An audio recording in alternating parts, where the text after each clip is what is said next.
जय हिंद साथियों, स्वागत है आप सभी का एजुकेशन केयर 6 में। रुक करते हैं बिहार की तरफ। चैनल पे नए हैं तो प्लीज चैनल को सब्सक्राइब कीजिएगा और उन्हीं को मैं बोलूंगा सब्सक्राइब करने को जो कि आप हमारे साथ हैं। मांग को समझिए, मांगों को समझिए। आप लोग मांग के ऊपर भड़क जा रहे हैं।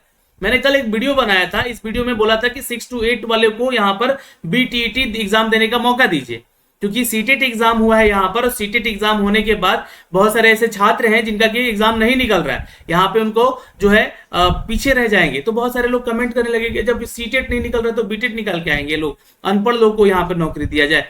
आप जज कर लिए उन लोगों को, आपने ये गलती की। आपने कैसे जज कर लिया कि उनसे सीटेट नहीं निकला तो बीटेट नहीं निकलेगा, या फिर वो अनपढ़ हो गए। वो भी तो डिग्री लेके आप ही की तरफ बैठे हुए हैं। आज अगर आपके पास सीटेट का सर्टिफिकेट है दोस्त, तो आप सोचिए कि आप ऐसा थोड़े ना कि आपने यूपीएससी बीपीएससी क्लियर कर लिया है, नहीं ना। आपको अभी एक एग्जाम और देना है।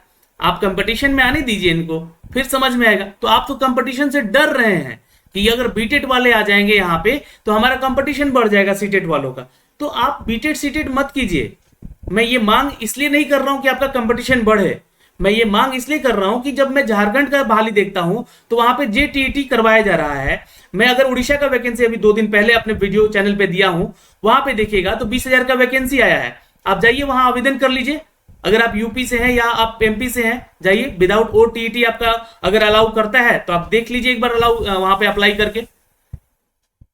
बहुत देखिए, खरी खोटी सुनते हैं, अच्छा लगता है, लेकिन चीजों को बहस करने का टॉपिक होना चाहिए। आप लोग उल्टे बहस कर रहे हैं इस पे। इस साल में 2 बार सीटेट ले रहा है। आप उठा के देखिए 2019 के बाद कितने बार हो गया है। क्या हर साल 2 बार हो रहा है? कैलकुलेट कीजिए। नहीं हो रहा है 2 बार हर साल। चलिए वो हटाइए, अगर 2 बार हो भी रहा है, मैं कैलकुलेट करने नहीं गया हूं, लेकिन अगर 2 बार हो भी रहा है तो आप बताइए कितनी वैकेंसीज आई है। बिहार में जब वैकेंसीज आई है और बिहार के छात्रों को ही मौका नहीं मिलेगा तो आपको कैसा लगेगा? आप ये मत सोचिए कि सीटेट निकाल के हम जो है आईएएस बन गए हैं तो हम जो बोलेंगे जजमेंट करेंगे, जज देंगे, जो जजमेंट हमारा है वही रहेगा। यहाँ पे हमने मांग की है, मांग में सपोर्ट करना है तो कीजिए, और नहीं करना है तो बिल्कुल शांत रहिए, है ना। ये आपको मैं सीधे सीधे बातों में समझाना चाहता हूँ, है ना। और ये मांग हम लोग ऐसी इलीगल नहीं कर रहे हैं। ये हमारे पटना हाई कोर्ट का आदेश है कि सरकारों को यहाँ पे हर साल जो है जो भी आएगा वो हर साल आपको बीटेट एग्जाम लेना है इनका, जो कि कक्षा 1 से 5 तक और 6 से 8 तक एलिजिबल होंगे छात्र ये पात्रता परीक्षा में। अब बहाली जब भी आए इनको मौका मिलेगा यहाँ पर। तो आखिर 5 साल से जब बहाली नहीं हुई है तो इनको मौका कब मिलेगा? फिर ये बीटेट कब देंगे? ये सीटेट ही अगर भरोसे बैठे रहेंगे, सीटेट तो भरोसा पे, चलो ये तो एनसीटी ने अपना गाइडलाइन यहाँ पे खारिज करवा दिया। अब सीटेट का क्या मतलब रहा? आप खुद बोलिए। 1 से 5 से बीएड वालों को बाहर कर दिया गया। आप खुद सोचिए, अगर आप बिहार में बीटेट हुआ रहता तो यहाँ एक नया अध्यादेश लेकर आया जाता जिससे कि यहाँ पर जो है 1 to 5 में बीपीएससी मौका दे पाती। लेकिन अध्यादेश क्यों नहीं आ पाया? आप अधर में लटके हुए हैं क्योंकि ये बहाली की प्रक्रिया नहीं हुई है, और ये मांग कर रहे हैं हम लोग कि ये बहाली की प्रक्रिया हो, शिक्षक पात्रता हो, और होना चाहिए। ये इससे फायदा सिर्फ ना तो बिहार के छात्रों को बल्कि अदर स्टेट के छात्रों को भी होगा। जबकि बिहार आपको पता है कि हर अलग अलग स्टेट वाले छात्रों को भी मौका देता है यहाँ पर। अदर स्टेट की जैसा नहीं है कि आप वहां पे ओटीईटी है या जेटीईटी है तभी आप फॉर्म भरिए। आप आइए यहाँ पे बीटेट का एग्जाम दीजिए, और अगर पात्रता मिलती है आपको तो परीक्षा दीजिए बीपीएससी का। फिर तो बहुत सारी चीजें हैं। देखिए, गुस्सा तो था मैं कल इन सभी चीजों को लेकर, लेकिन इस वीडियो के माध्यम से आपको मैं एक नई जानकारी देने जा रहा हूं। थोड़ा सा ध्यान से देखिएगा, क्योंकि बहुत सारे ऐसे छात्र हैं जो कि ये भी पूछ रहे थे यहाँ पर कि सर ऑब्जेक्शन में यहाँ पर जो है कैसे करना है चीजें, एक बार फिर से बता दीजिए स्टेप बाय स्टेप, और क्या हमें आंसर की हमारा किया हुआ नहीं मिलेगा? तो देखिए, बीएसईबी ने आपका आंसर की नहीं दिया है, उन्होंने उनका जो रिस्पॉन्स की है, उनका जो आंसर किया हुआ है चीज जो सही उनको माना है वो दिया है। चलिए मैं एक छात्र का यहाँ पर लॉग इन करके चीजें दिखलाता हूं और आपको ऑब्जेक्शन कैसे करना है ये भी बताता हूं स्टेप बाय स्टेप, है ना। लेकिन आपको उससे पहले क्या करना है कि खुद को यहाँ पे पेमेंट कर देना है, मतलब कि आपका पेमेंट कंप्लीट होना चाहिए। ठीक है, ये देखिएगा। देखिए यहाँ पे जो है आपका ऑब्जेक्शन करने का ऑप्शन आ रहा है। यहाँ से ट्रैकर पे जाएंगे, आप ऑब्जेक्शन पे क्लिक कीजिएगा। जैसे ही कीजिएगा ऐसा कुछ पेज आपके सामने ओपन हो जाएगा दोस्तों, है ना। यहाँ पे आपको अपना क्या करना है, रोल नंबर डालना है, डेट ऑफ बर्थ डालना है, मोबाइल नंबर डालना है। जैसे आप मोबाइल नंबर डालेंगे आपका यहाँ पे जो है एक मोबाइल ओटीपी वेरीफाई करने का आएगा, तो ओटीपी यहाँ पे डालिएगा और ओटीपी वेरीफाई कर दीजिएगा। जैसे ही आप ओटीपी वेरीफाई कीजिएगा, अब यहाँ पे जो है एक छात्र का मैंने जो है जिनका कि होम साइंस में ये एग्जाम दिया था इन्होंने, और इनका जो है सब कुछ डाल के यहाँ पे मैं गेट ओटीपी पे क्लिक करूंगा। जैसे ही ओटीपी जाएगा यहाँ पे उनके मोबाइल पे, तो यहाँ पे वो ओटीपी मुझे यहाँ पे डालना होगा और ये वेरीफाई ओटीपी करना होगा। तो आप लोग भी अपना ऐसे ही करेंगे, स्टेप बाय स्टेप चीजें आपको बता रहे हैं, तो आप लोग थोड़ा सा ध्यान से देखिएगा।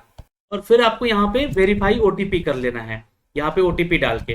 ठीक है, अब यहाँ पे क्या करना है कि आपको जो है ना यहाँ पे देखिएगा चीजें कि ये आपके सामने आएगा और इन्होंने पेमेंट कर दिया है इनका, है ना, पेमेंट कर दिया। आपको यहाँ से क्लिक करके पेमेंट करने का 2 ऑप्शन खुल रहा है, जैसे आपने पेमेंट किया था अपने फॉर्म भरते समय वैसे ही पेमेंट कर देना है। ठीक है, अब यहाँ पे जो है आपका ये खुलेगा और इसको जो है क्लिक कर लीजिएगा। अब जैसे ही आपके सामने ये ओपन होगा तो ऑब्जेक्शन कैसे करना है चीजों को देखिएगा थोड़ा सा। यहाँ पे ये ऑब्जेक्शन यहाँ पे 2 चीजें दी गई हैं। पहला सर क्या दिया गया है, तो आपका दिया गया है कि यहाँ पे मास्टर ऑप्शन पेपर आंसर की, है ना, यहाँ पे आपको दिख रहा है मास्टर क्वेश्चन पेपर और आंसर की।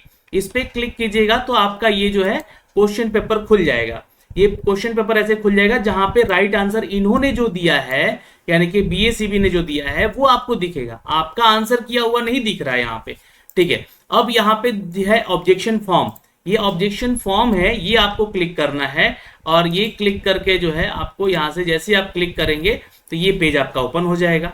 ये पेज ओपन हो जाएगा तो आपको यहाँ पे क्वेश्चन नंबर सिलेक्ट करना है। अब यहां से मिलाइएगा कि क्वेश्चन नंबर आपने को कौन लगता है कि आपने यहाँ पे सही किया और इन्होंने गलत उत्तर दिया है ना। सपोज मान लीजिए कि इसका ये आंसर जो है इन्होंने यहाँ पे डाला है इन सबों पर, है ना, डी ऑप्शन डाला है इन्होंने। ठीक है, पर आपको लगता है कि नहीं यहाँ पे सिर्फ सी होना चाहिए, तो यहाँ पे आपको करना है क्वेश्चन नंबर 5 जैसे कि सिलेक्ट किया गया है यहाँ पे, और सजेशन आंसर जो है आपको जो देना है यहाँ पे आपको देना होगा। पहले यहाँ पे नंबर ऑफ जो है नेचर ऑफ ऑब्जेक्शन समझ लीजिए। नेचर ऑफ ऑब्जेक्शन में क्या कहा गया है कि इनकरेक्ट क्वेश्चन, मतलब आपको लगता है कि सिर्फ क्वेश्चन गलत है तो कीजिएगा इस पे क्लिक। अगर आपको लगता है कि question with all option are incorrect, मतलब कि सभी ऑप्शन आपके गलत है, तो इस पे क्लिक कीजिएगा। अगर आपको लगता है कि question with wrong option represent as a correct option, तो आप इस पे क्लिक कीजिएगा। यानी कि क्वेश्चन जो कि है आपका गलत है और ऑप्शन भी सही है, बट ये करेक्ट ऑप्शन को आंसर किया गया है। ठीक है, क्वेश्चन और ऑप्शन आपको यहाँ पे गलत है, जो कि आंसर यहाँ पे आपका दिख रहा है, यहाँ पे देखिएगा तो मान लीजिए कि ये क्वेश्चन है आपका, ठीक है, और ऑप्शन भी दिया गया है, बट आपको लगता है कि नहीं ये ऑप्शन जो है यहाँ पे सही है, बट यहाँ पे क्वेश्चन के अनुसार जो है, मतलब ऑप्शन के अनुसार क्वेश्चन ही गलत है, तो भी आप यहाँ पे थर्ड पे आवेदन कर लीजिएगा, है ना। अगर यहाँ पे चौथा है, देखिए यहाँ बहुत इंपॉर्टेंट इसको समझना, question with wrong option represent as a correct option, मतलब कि क्वेश्चन जो है आपका दिया गया बट रॉन्ग ऑप्शन के साथ जो है रिप्रेजेंट कर रहा है आपके सही ऑप्शंस को, तो ये आपका लगता है आपको कि ये ऑप्शन करना चाहिए तो कीजिएगा, नहीं तो फिर चौथा है क्वेश्चन विथ मल्टीपल ऑप्शन। बहुत सारे लोगों को क्या हुआ कि एक ही क्वेश्चन को 2 बार 3 बार दे दिया गया, या एक ही क्वेश्चन में जो ऑप्शन है चारों उसको रिपीट कर दिया गया है। अलग अलग सब्जेक्ट में ऐसा सुनने को आया था, तो उसको भी आप लोग यहाँ पे चूज कर सकते हैं अगर ऐसा कुछ है तो चलिए मैंने यहाँ पे थर्ड वाला ऑप्शन चूज कर लिया, और यहाँ पे फिर बोलेगा कि सजेस्ट योर आंसर। अब आपका आंसर क्या है इस क्वेश्चन पे, 5वें नंबर क्वेश्चन पे, तो हमारा लगता है कि नहीं हमारा ये ऑप्शन बी सही है। ठीक है, यहाँ पे उसने डी दिया है बट हमें लगता है कि यहाँ पे बी है। अच्छा, ये चीज आपने सेलेक्ट कर दिया। अब यहाँ पे बोल रहा है कि इसको जो है क्यूरी को explain of query in English में ही लिखना है। यहाँ पे जो भी चीजें आप लिखेंगे ये इंग्लिश में ही लिखेंगे यहाँ पे टाइप करके। ठीक है, सपोज मान लीजिए कि आपका कोई भी क्वेरी है, इसको मैंने इंग्लिश में यहाँ पे लिख दिया, है ना, जो भी है मैंने एक एग्जांपल के तौर पे आपको ये बताई है, तो आप जो भी है आपका क्वेरी आपने यहाँ पे बताना है कि ये गलती है। अच्छा, रेफरेंस बुक का नाम दे दीजिएगा, जैसे कि मान लीजिए कि एनसीईआरटी का बुक से आप लोग जो है पेज नंबर जो है बता रहे हैं कि इस पेज का आंसर है 23 नंबर पेज पे आंसर है, ये रेफरेंस हो गया। फिर नीचे आएंगे और फिर आपको जो है अपना क्वेरी बताना है कि ये क्वेरी है, जैसे कि इसका आंसर क्यों बी हमने बताया है, बिकॉज ऑफ, है ना, because of this reason reason में अपना रीजन दे दीजिएगा, जो भी आपका रीजन है यहाँ पे। ठीक है, जो भी आपका रीजन लगता है इसके आंसर को गलत होने का, तो ये रीजन दे दीजिएगा। फिर उसके बाद यहाँ से क्या कीजिएगा, चूज फाइल, अब उसका स्क्रीनशॉट ले लीजिएगा, उसको एक जेपीजी फॉर्मेट में या पीडीएफ फॉर्मेट में बना लीजिएगा, और उस पे जो है ना जो बुक का आप रेफरेंस किए उस बुक का फ्रंट पेज भी आपको स्क्रीनशॉट करके दे देना है। तो आप ऐसा खींचिएगा फोटो स्कैन करके, दोनों को मर्ज करके ही यहाँ पे आपको क्या करना है, अपलोड कर देना है। तो यहाँ से क्लिक कीजिएगा तो इस तरह से खुल जाएगा। मान लीजिए कि ये ऑप्शन यहाँ पे है, इन्होंने सेलेक्ट किया और यहाँ पे चूज कर लिया, जेपीजी आ गया यहाँ पे और सबमिट कर देना है। ठीक है, यहाँ पे क्या करना है, सबमिट कर देना है। तो यहाँ पे हो जाएगा आपका क्या, यहाँ पे हो जाएगा ऑब्जेक्शन सबमिटेड। अब बहुत सारे छात्र यहाँ पे सवाल पूछेंगे कि सर इतने सारे क्वेश्चन हैं, इनमें से मान लीजिए कि 2 से 3 क्वेश्चन हमारे गलत हैं, तो क्या हमें 50-50 रुपया अलग देना पड़ेगा? तो देखिए अभी तक तो जिन नहीं, आपको 50 रुपया सिर्फ एक बार पेड करना है और उसी पैसे में ही आपको जो है कितनी भी बार कितने ही प्रश्नों पे आप ऑब्जेक्शन कर सकते हैं। बार बार पेमेंट करना मुझे लगता है कि किसी के लिए यहाँ पे गुड होगा। आप 1 क्वेश्चन 2 क्वेश्चन या मैक्सिमम 3 क्वेश्चन पे ही ऑब्जेक्शन कीजिएगा, ज्यादा क्वेश्चन पे कीजिएगा तो आपके पैसे भी लगेंगे, हो सकता है ना। बट आप कोशिश कर लीजिएगा, हो सकता है कि इसी पैसे में जैसे कि आपने सबमिट किया, फिर आपको क्या करना है कि होम पेज पे जाना है, ट्रैकर पे जाना है और यहाँ पे जाके जो है आप अपना जो है ये अपना mobile number, roll number, date of birth वगैरह डाल के यहाँ पे जो है लॉगिन करके आप देख लीजिएगा कि आपका पेमेंट हो रहा है, उसी पेमेंट में ऑब्जेक्शन हो रहा है या नहीं हो रहा है। तो ये चीजें हो गई दोस्तों यहाँ पे आपके क्यूरीज को लेकर। तो स्टेप बाय स्टेप हमने आपको सारी चीजें बताई हैं। इस वीडियो को अगर आप देख रहे हैं तो प्लीज लाइक और शेयर कर दीजिएगा, और जो भी लोग बीटेट को अपोज कर रहे हैं कि नहीं होना चाहिए, प्लीज